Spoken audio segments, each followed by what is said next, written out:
The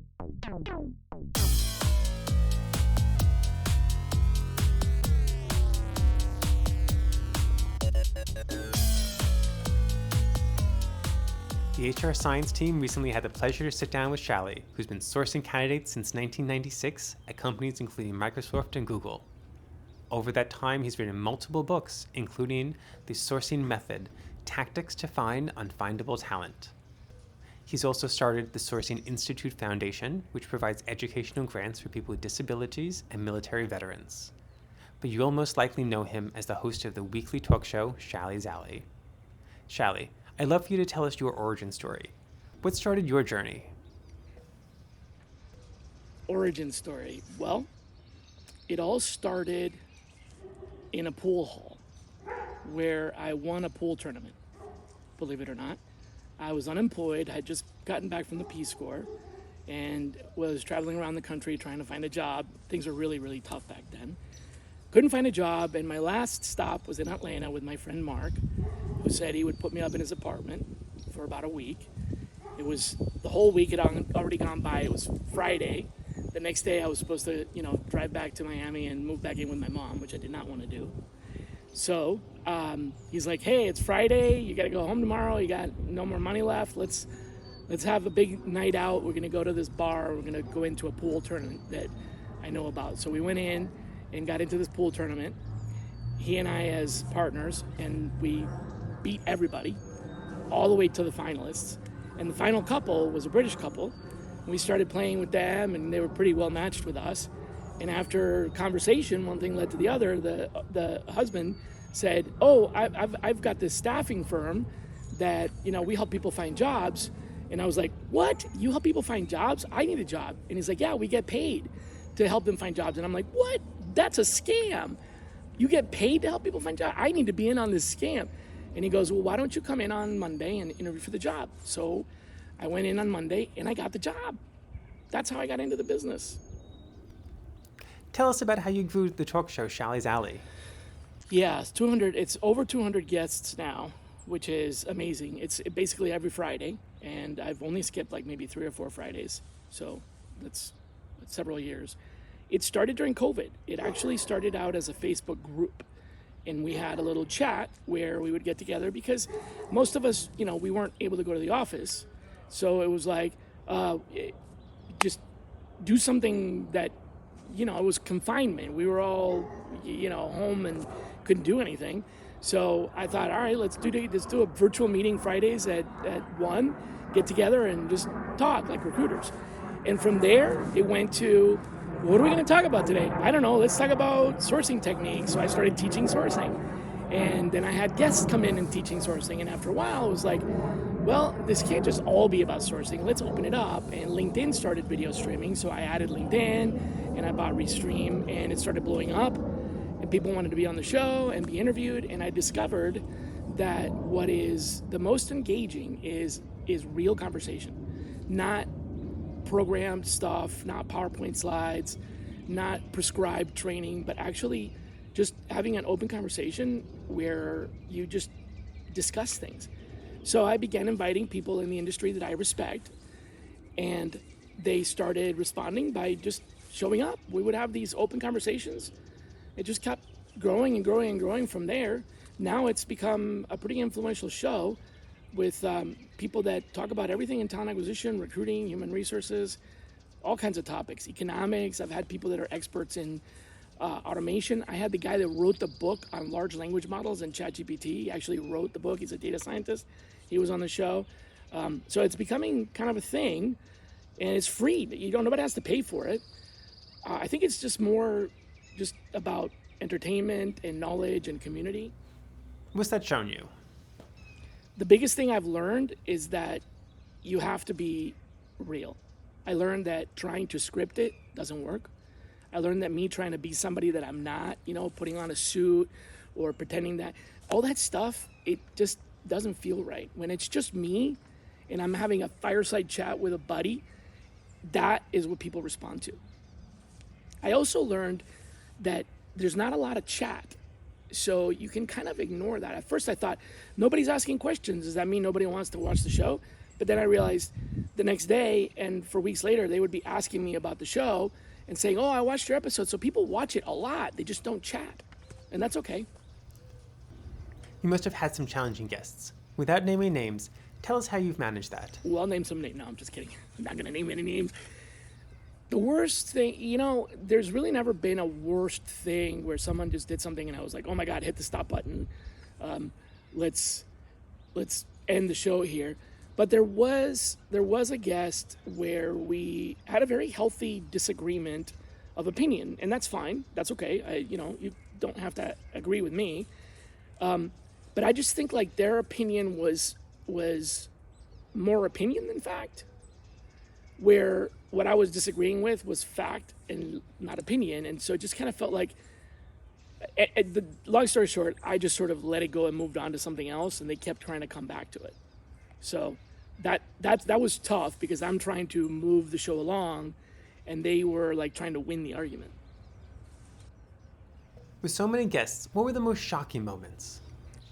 Some really high-level people that are like chief executives and stuff like that have been on the show that said, I watched your show. Like, what? Really? You watched my show? No way. Yeah, I was listening to this episode. Wow. Okay, yeah. But no, I think the most eye-opening thing was I had a scientist that was in charge of automation that taught me a lot about robots and robotics and automation in the show. It just really opened my eyes. It was a really interesting chat. I learned some things about especially data automation that I was really surprised to hear. And the second one was the data scientist I told you about. It was the first person that's ever really been able to explain ChatGPT to me in a way that, like in one sentence, that I can repeat to other people. And then they get it. Like before that, it's always been, it's really not AI, it gets complicated, but he was just very succinct. Yeah, those two. A lot of our audience is coming from the people analytics and the HR tech side. As an Epic sourcer, what tools and analytics do you think we should be building to help people like you find better talent? I think that where technology is going to help our function grow is going to be in the areas where it reduces friction, where it reduces the menial labor that we do that sometimes is just like lifting heavy objects or the equivalent of that in our industry. Very similar to how automation helped manufacturing in the auto industry by doing jobs that were unsafe and were prone to injury, doing them faster and better and without injury. And yes, that displaced some workers, but those workers then learned other skills. I think in talent acquisition, it's not going to displace workers necessarily, but we do need to learn how to live with these automations. And the technology that is really going to help us do that is technology that works within the systems that we already have, because so many companies are not going to just adopt a whole new system. We really need to have technology enable what we currently have in our environment. Changing the workflow is just too expensive. I've talked to companies that only recently just got an applicant tracking system, and that's something that's been around for 30 years. Probably even maybe about 30 years. So imagine going to a company that just bought their first applicant tracking system and saying, oh, now you got to buy this other thing that's automation. And yeah, it's not going to make a huge impact. What will be important is technology that integrates into what we do now. Why do you feel dedicated sourcing functions are important to larger organizations? Why it's so different and why it doesn't scale is because, like any other area for specialization, you can't solve the problem of having more jobs to fill by just adding more recruiters doing the same thing. To scale, you need a layer of multiplication, a multiplier. So, like in sales, you can't just add more salespeople, you have to add sales enablement. And marketing. Marketing will feed the sales team. Sales enablement will make it possible for the sales team to be focused and close more business. It's the same thing.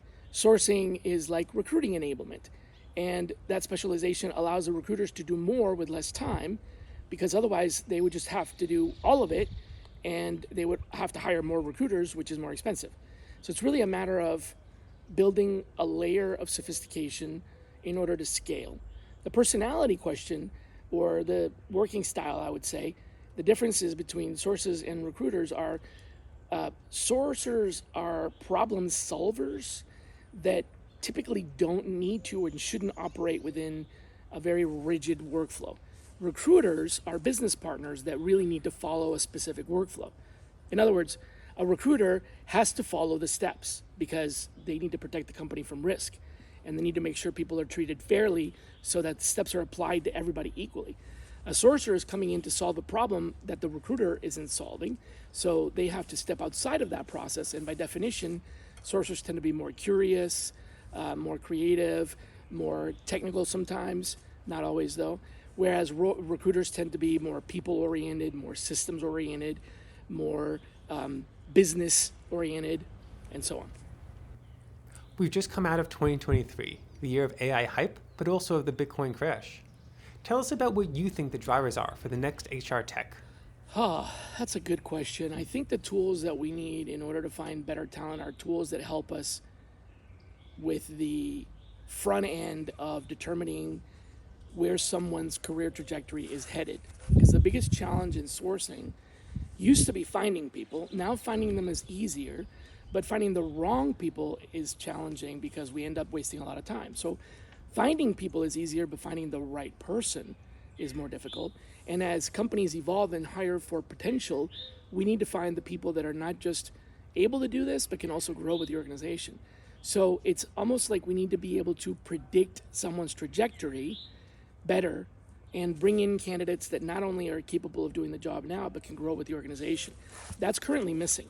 That's not something that we're capable of doing. So that is a technology I would like to see.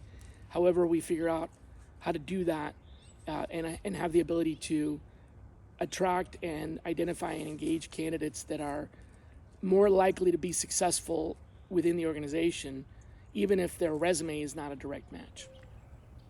What skills do you feel that a good sourcer needs?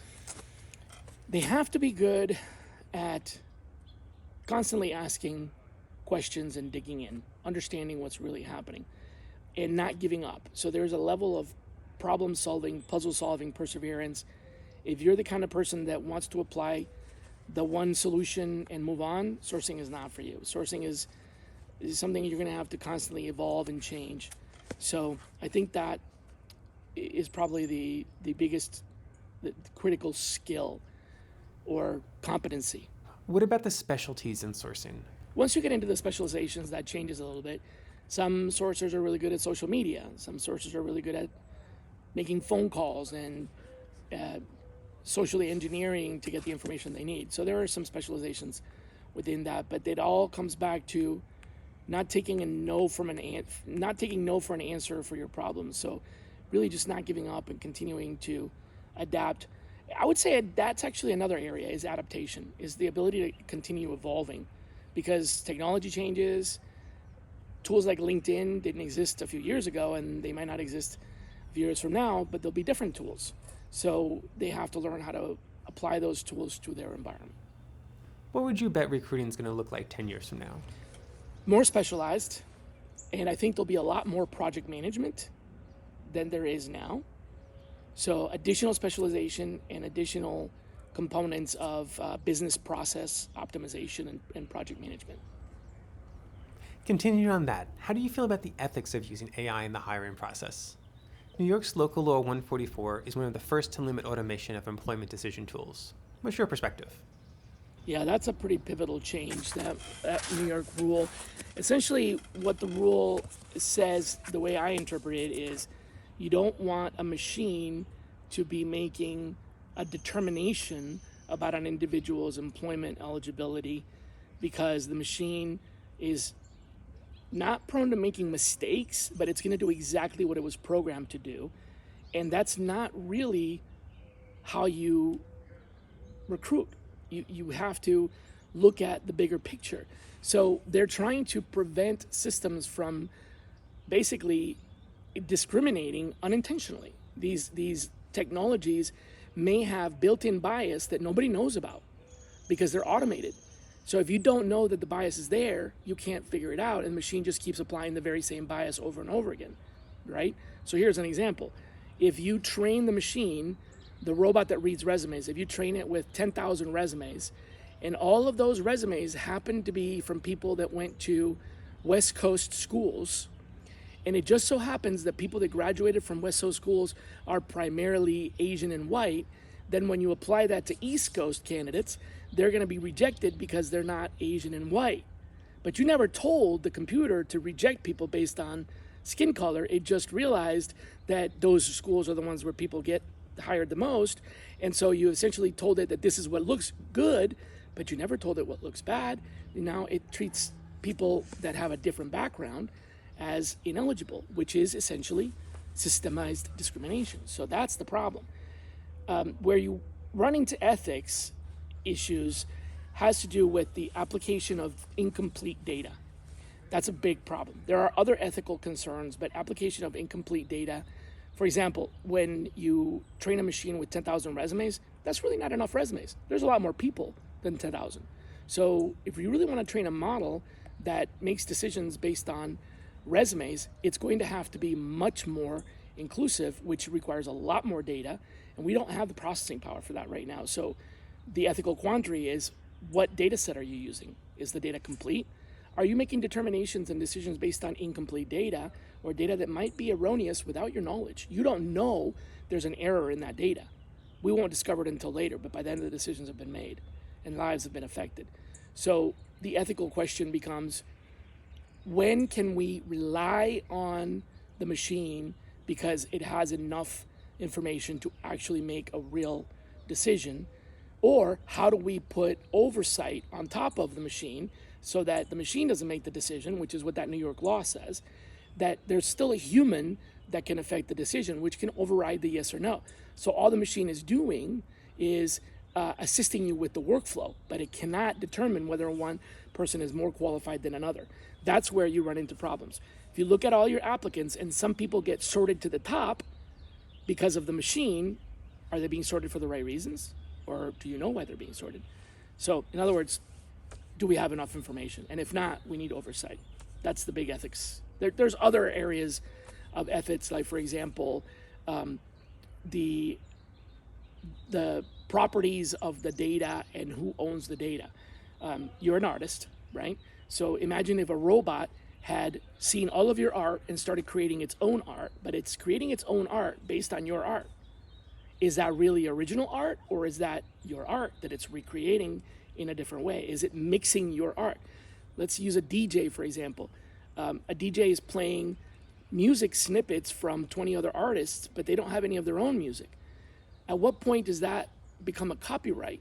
At what point does the machine using somebody else's proprietary data become an ethical problem? So that's another example of ethics. As a last question, if AI replaced the type of sourcing that you do, what area would you move into? If some technology was able to replace sourcing, that is the identification and gathering and engagement and being able to attract people to have those conversations, I would probably go into the robotics side of it, the analytics side of it, which I'm really interested in. And I would actually go into areas such as the human-computer interaction. So how do we interact with machines? I think right now the evolution that sourcing is going through is like we used to be engineers of search words and keywords in Google. We're now becoming engineers of prompts. So we're becoming prompt engineers because we can then communicate with the robots better. So that's kind of the area I would go into. If the technology, if ChatGPT could replace my job as a recruiter, I would become a prompt engineer. And I would do the analytics of the data and create things that the computer doesn't do. Thanks so much, Shally, for spending a little bit of time with us. Shally's Alley is live every Friday at 1 p.m. Eastern, which happens to be right after our HRSI weekly events. For more insights from us, follow Human Views vs. Science on LinkedIn and subscribe to our HRSI YouTube channel.